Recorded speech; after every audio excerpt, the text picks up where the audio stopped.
I think I can replant them. Okay. So that it won't be bushy. So Right? So far this. So i-replant ko yung mga luya ko kasi masyado na silang bushy. Ayan. So far meron na silang mga laman. Ayan o. Pwede ko na silang magamit. Diba? Ano ko lang sila tsaka. Punutin ko sila lahat. Tapos itatanim ko na lang ulit.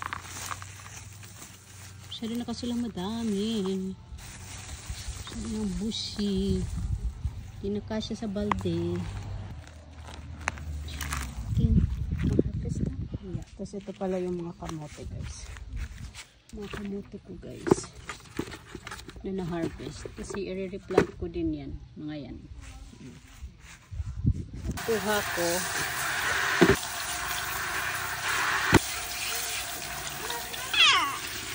This is ginger. I don't like ginger. Okay. Mommy, apple. Yeah, but this is hot. That's hot. Yep. It's hard to eat that. Okay, so far ito yung mga na-harvest namin guys. Kamote.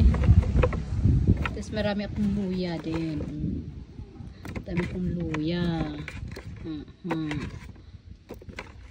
Yan siya. Ang dami pala. Hindi ko akalain, ang dami ko palang luya. Tapos ang dami ko rin kamote malalaki. Pwede na. Ito, hindi ko alam ano pa nangyari dito. Na-deform na.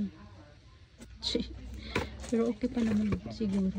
Meron palang kangkong dito. Ano ito maya. Tapos yung mga tira. Ayan. Nireplant ko.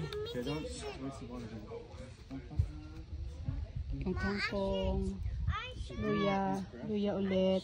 Kamote. Ayan. Nireplant ko. Wala lang. Sinipag kami ngayon. So yun lang.